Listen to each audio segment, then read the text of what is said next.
Welcome back, everyone, to Pontus Fathom Hobbies. This is Season 4, Episode 2 of Resident Evil 2, the board game, and we are playing the B-Files expansion.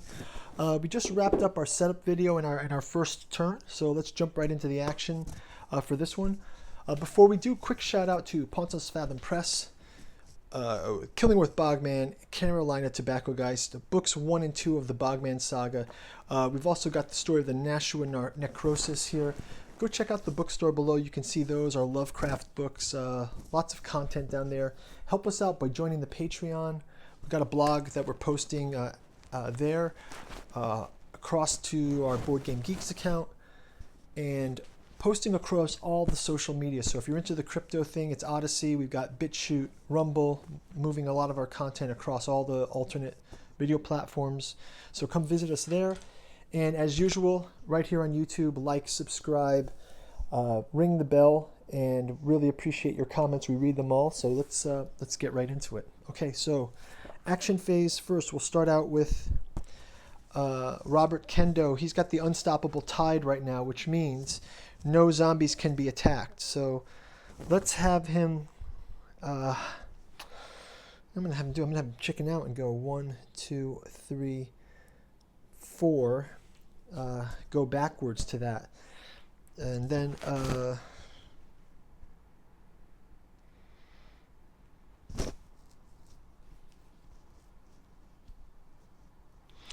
let's have him end right there. Claire will then, since she's not able to do an attack against a zombie, let's have her open the door 1. Let's have her try to do an evade. Yeah, so she goes 2, 3, 4. And then we'll have a reaction phase. We can do a roll for Robert. Nothing hit there. Let's have our zombies in line of sight. They both can move forward. This zombie can try to perform the attack and does not attack Claire, so she evades basically. And we can go to our tension phase. So for Robert, all clear.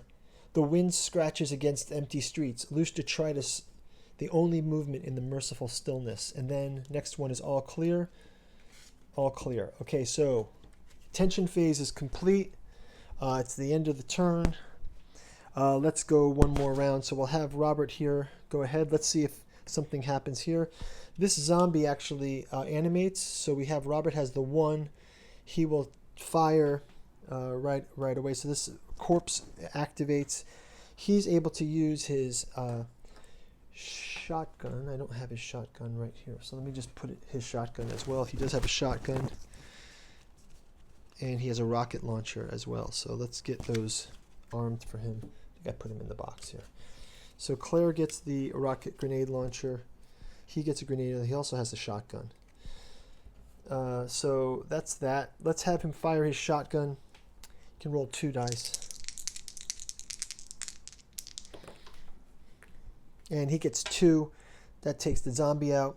So that's 1, 2, 3. And then lastly, he can pick from the A deck. So let's just shuffle it one time. Picks a card from the A deck. We'll remove this A token here, and he gets extra handgun bullets, so that's going to help him. And that'll be the turn for Robert. Robert versus his zombie. I can show this one here. Robert and the zombie in combat. Guys, go check out the painting videos for these too. We did a massive batch painting here. Claire also will get to, now we're in the next round. Let's have her fire and fire. So she's got her shot. She's got a grenade launcher. Let's just have her use her handgun. So Robert gets shotgun, grenade launcher. She gets grenade launcher, and let's go with that. So she will use her handgun. She's going to double fire for the handgun. She'll do Bap bap. She gets 2, and then she'll also do it for this zombie. Pivot and double tap, tap tap, both zombies out. So Claire is able to clear that. Both of them can roll tension cards. So Robert gets Echoes in the Darkness. Place an Echoes in the Darkness on the tile occupied by the next character to activate. If the character is on the same tile as a token, they must draw 2 additional cards. Okay, so let's have Echoes in the Darkness. We'll place it in Claire's thing. I think I have to do these turns sequentially, so sorry about that. I'll do that correctly going forward. And let's have Claire pick Prehensile Grasp, and then she has to pick 2. So she gets Prehensile Grasp. So on the start of the next activation, she has to pass that test. And then she also has to roll another one for Echoes in the Darkness. She gets Vigor Mortis. Choose an enemy on the same tile as the active character. Perform. If there are no eligible enemies, spawn a zombie in the same square and resolve a basic attack. So another zombie spawns, and he attacks Claire from Vigor Mortis. And the zombie is able to go and scores a hit on Claire. So Claire is got a hit, and that is going to wrap it up for this round. So we've got Echoes in the Darkness, Prehensile Grasp, and Vigor Mortis. This is quite a nightmare for Claire. Let's have Robert next round. Robert's going to try to come and help out here. So he will open the door 1, 2, 3, 4. Claire will also, start of the next turn, they must pass an evade. So she can try to pass evade, and she passes. And then discard the token once the evade has been made. So Prehensile Grasp is discarded. And if the token is on the same tile as this token, at the beginning of their tension phase, they must draw 2 additional cards. So that will happen next. Claire will go ahead and fire twice at this zombie. She gets to clear. And let's also just keep track of their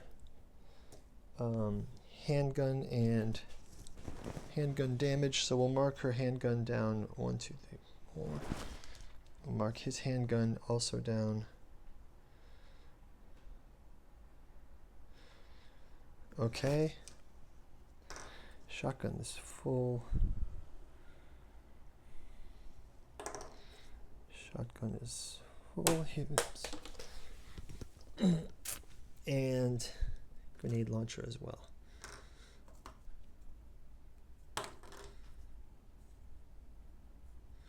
Okay, so they've got all of this gear.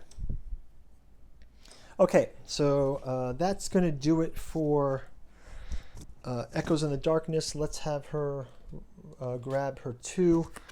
All clear. It says fresh air fills your nostrils, casting aside the sickly scent of blood, at least for the moment.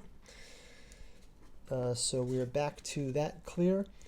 And let us jump into the next round. So next round, we'll have Robert Kendo. 1, 2, 3, 4. So he is now in the space with Claire. They can team up here. Echoes in the Darkness can be removed. There is no one here in the room, so let's have him just roll a tension phase, and he gets no escape again. No escape. It says, behind you, you hear a creak at the door opening and closing again. Locate the tile closest to the active character where there are enemies but no characters. Yes. Place all enemies on this tile on an adjacent tile to the active character. So let's put them here. Right?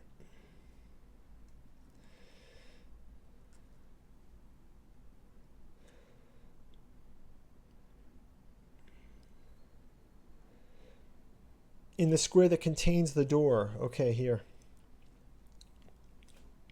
Okay, so that's moved them into the door.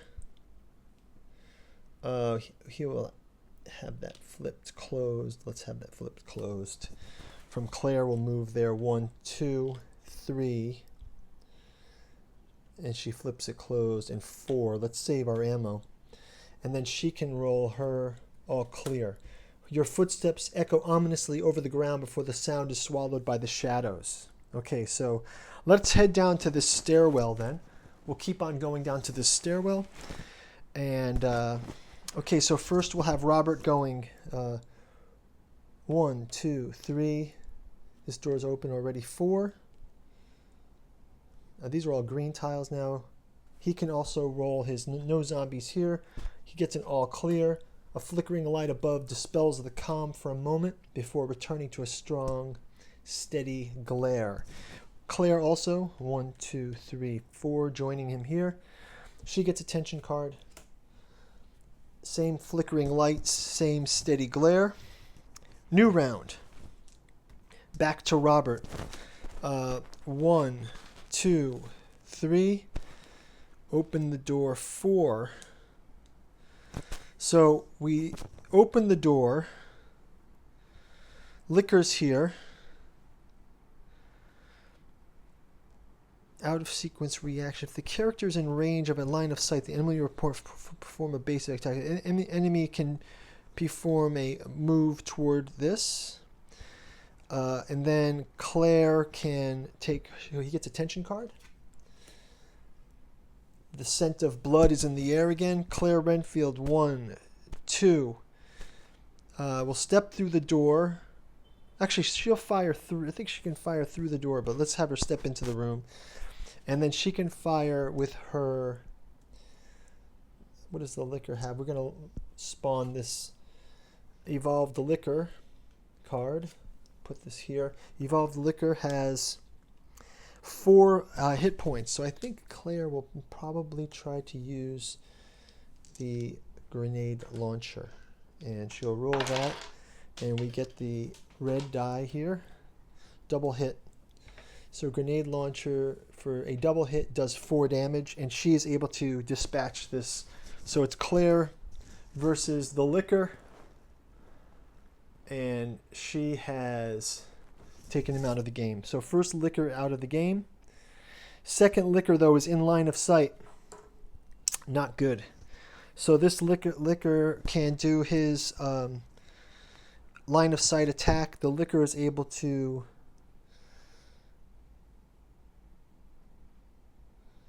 Liquor moves 2 and makes an attack. So he can move 2 onto her and have an attack here. Can do bite.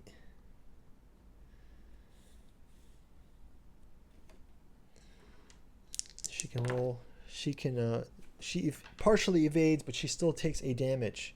So she's in the caution range here. And let's grab the tension card for this one. All clear. Let's round it up with Robert coming through. And also firing shotgun blast. Will register 1 shotgun blast here from Robert. Can roll these 2. He gets 1 hit on the Liquor to push back. So that's 1 out of the 4 damage. He will go and fire again. Shotgun. 2 damage with the shot back. Fire last time. And for killing the second Liquor. So we've got Robert versus the Liquor as well. Knocked out. Okay. And we'll roll his tension card. And we get an all clear. And let's wrap up the turn with Claire Renfield. 1, 2. Picks from the A deck a card. And A deck card she gets is the green herb, which she will take right away. Heal up 1. And we can discard this one. And that's going to do it for episode 2. So let's keep this going. We've already made a little bit of progress. We're toward the stairwell, so we've cleared out some liquors.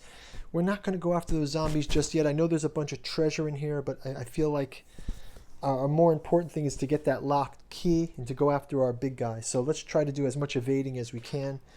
Put our liquor card back in the pile, and we will see you in episode 3. Thanks for watching. Bye-bye.